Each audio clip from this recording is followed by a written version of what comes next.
We're going to be talking about disarming techniques. These are for your super sensitive areas that even when you first start to go in with the blaster, hurt like crazy. So this is, your fibromyalgia people. This is your beyond bound people. This is people who have sections of their body that can either be really nervy feeling or, have spots of beyond bound. Really deep dents can be super sensitive, so that's what we're going to talk about. It's a little difficult because I'm not actually beyond bound. As you can see, you can grab my fascia, or I can grab my fascia, I should say, and pull it up. And this is what you want. This is healthy tissue. If you can't grab your skin and pull it like this anywhere on your body, then that is a place where the fascia, the top layer of structural fascia, has almost like octopus tentacles or jellyfish tentacles hanging off of it, going through the next layer to the next one, and so on and so on and so on. And if they get all glued together, that's when it becomes beyond bound, and it's just sticky and hard and not much movement. It's so important when you're hypersensitive to really heat up. And you've got so many different ways you can heat the area. You can use a hot pad, you can put on a sauna suit, anything that you can do to get your core temperature up as well as heat from the outside is going to go ahead and put the tissue in a better position to be more malleable, okay? But the first thing that you can do is if you're sensitive just to the touch like this, okay? So if any amount of pressure bothers you, or when you're using the FasciaBlaster, if just using it at the skin level hurts, most likely you have hypersensitive nerves. We have to remember that the nerves run through the fascia, so if they're kind of standing up, then you want to give some biofeedback to your brain to say, hey, nerves, chill out, okay? So there's several ways that you can do that.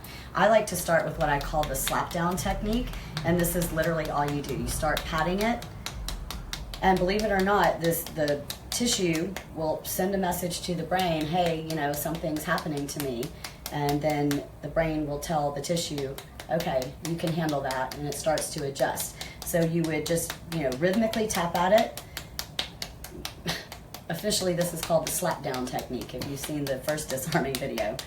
And you basically just keep slapping on it until it's less sensitive, and then you'll go back and test and see, okay, can I handle that now? And if not, you keep slapping it until at least the skin is not sensitive to the touch. There's also another technique. So you've tried your slap down, you've done the face blaster like nice and light, and it still might just, not want to open. So then you can take the thicker side of the nugget and just start tapping with that.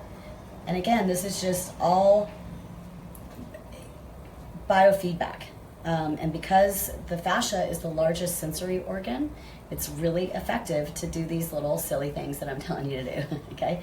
But the goal would be to slap it, poke it, and then get to the point where you can blast it. And what I was gonna say about the blasting is if you're really sensitive, I love using the face blaster because you just can't leverage it, too hard. With the Master Blaster, you can. With this, it's pretty hard to dig in.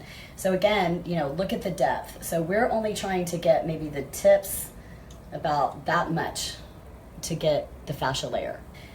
You would start off literally this light. So those are some disarming techniques. And for inner thighs though, if it's not sensitive to the touch, clarify, most people, it's to blast it is sensitive. Like this part of the knee tends to be really sensitive, around the ankle bones seems to be sensitive. So I'm gonna give you a technique that I absolutely love, and it's just called fascia pulling. We tend to have places that have kind of intersections of fascia that we also don't exercise very often, because you remember part of what loosens fascia is flushing the blood through it.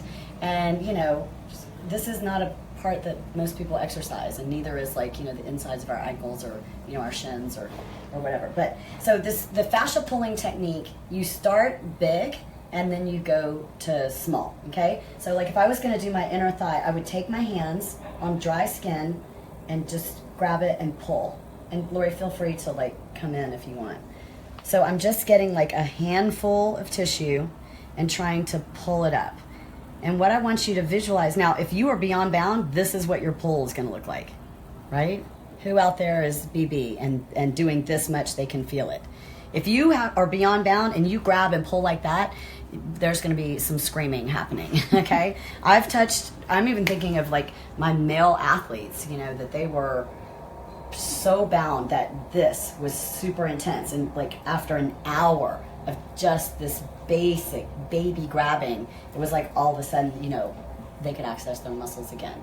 So you start big, and you may have to do that for 10 minutes. And then you want to start going back small. And I'm not just pinching, I'm pinching and pulling. And the reason why the pinching and pulling is important is because you're stretching the fascia. So think of it like mozzarella cheese, right? I all of a sudden just wanted pizza, and I haven't had it in a long time. Okay, so we can get even teeny tiny like this. So you start big, and then you work into medium, and then you work down to super small. And even literally this, you guys, just pinching the skin and pulling it up, you would not believe the difference that could make. And then if you're, you know, if you've desensitized it and you've stretched it out a little bit, then you can come back in, you know, with the Face Blaster or the Master Blaster staying pretty surface. And then there's nothing wrong with like giving it a more vigorous fascia pull at the end. Let's talk about the feet and ankles, because I know that is an issue for a lot of people, and I just want to show you what all these techniques look like. So most people are not sensitive like this. If you're sensitive to the touch, revert back to the slapping, you know, revert back to the poking. See, look at me, I just all of a sudden start banging. I'm like, that feels awesome. But the fascia pulls are most excellent for around the ankles, and they're just super gentle like this. And you can do this all over your foot, and it'll be crazy. I want everybody to rip off their shoe and try this with me right now, because I want you to see if you do these little baby fascia pulls, if you feel like one spot that's crazy tight. So I just did all of that, and right here is really sensitive, where the rest of it I can just kind of go ham. There's really no substitute for heat, because heating, it's about getting the tissue in a different state before you start to treat it. So I think of it as a completely different activity. You know, we always say that heat is best practices, but I always answer people too, like, no, you don't have to heat. But, you know, when we're talking about sensitive areas and you're like, wow, this hurts, and, you know, this is a big problem There's for a me. holy crap that hurts. Heat it. Oh, yeah. So you can do this all around the ankles. Let's just go fishing, you guys. I'm interested in hearing where you hurt.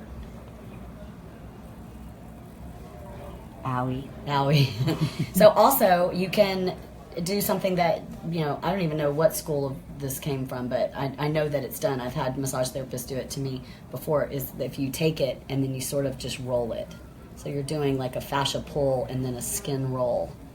It's just a really good way to know where you need to be treated. So if I was rolling through there and this spot was really bad, I would come back in and fascia blast it. And then of course I'd always come back in with, you know, poke and wiggle. I would look to see if there was a joint that needed mobilization.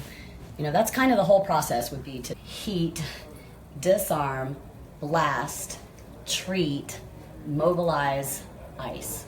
You know, so if you're really trying to work on something and you have the time to put into doing the full process, that is the best. So calf is just same way. So we could start with the macro pulls like this, right? So I could just start pulling it away or pulling it off the shin. And then I would go to my kind of medium. I hope everybody there can appreciate this beautiful fascia. And then we would go to, like, you know, the little pinches. And it's a pinch and pull. By the way, you guys, this is part of my book and the 5 Ps, the pinch and poke test. And now I'm just turning the pinch into an actual treatment, which is the fascia pulls. I think everybody out there can agree it works if you do it. You know, and it's just like drinking water or, you know, eating clean or getting into the gym or whatever it is. Consistency is key. Slow and steady wins the race on this one. You know, a lot of people think that they can't do this. They're like, oh my God, that like looks like it hurts so bad. And this is the best thing in the world for that. To talk a little bit about the science, you know, we found, first of all, on ultrasound imaging, that the fascia completely smooths out all the way down to the bone. So even tissue that we can't reach is remodeling, which is huge. And you have to remember that the nerves run through the fascia. So healthy fascia is going to equal healthier nerves, right? And then for people who are having, you know, inflammatory based diseases, when we tested the blood for the C-reactive protein, which is kind of like a marker for inflammatories, we saw that global inflammation was going down. So those of you who have those issues, or those of you who have friends, this is a great thing to invite them to, and to share this feed with them so that they're not scared. I mean, if we watch people like Julie Chilberg or me go into town the way we do, I can imagine if I was sensitive to the touch that would look scary, but it's a process to work up to that if you have those issues. What is back here is that we have kind of some weird intersections of muscles, but we also are highly fascious behind the knees. So that is an area that you definitely want to, and if it's super sensitive, you know, that's a great way to, you know, start with some of these pulling techniques and really see where it's coming from. See if it's, you know, coming from the calf or the quad. You can tell by, if you pull and you know, pull towards the foot, if it's tighter that way, then you know above it is tight. If you pull up, you can see if it's coming from the calf. You can pull side to side, and it just gives you like a little basis for where you need to go to treat it. But pulls are really successful behind the knee, particularly if you bend it like the way that I have it right now, because the skin loosens up. Yeah, just pull down on it just like that. And also it's better with the Master Blaster, but the scooping technique behind it like that. And I like the knee bent because it shortens the fascia. You can pull anytime. I find myself doing it all the time. I get tight in my hip, and I am a chronic, you know, hip flexor puller. It's a really effective technique, and you don't need any tool to do it. And you can do it anytime, any place, as long as, you know, people aren't looking at you funny. C-section scar tissue and fascia attached to. Yes. Yeah. I like thinking of, you know, the mozzarella cheese, because if you can get a good handle on your C-section scar and pull it up, you're going to pull down to those depths where they cut you. I've had 3 C-sections, so I'm speaking from personal experience there. I've used a lot of, I mean, I wish I would have had this in the beginning, but definitely tons of blasting with the little claws, and lots of pulling. I would even take like a towel or a TheraBand and like grab it and pull it up like that. What does the pulling do? Yeah, it stretches the fascia. It just pulls it up and stretches it. So anytime that the fascia is collapsing and grabbing, you're opening it up. And the best way to describe it is like mozzarella cheese. You lift that top layer, and then all the fascia comes with it.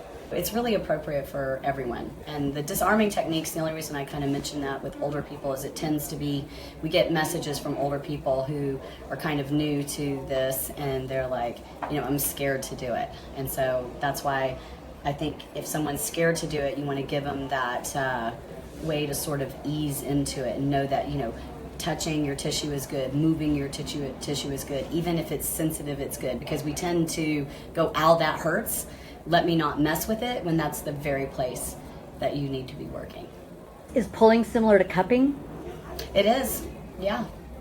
Let me tell you, so I try everything because I like to know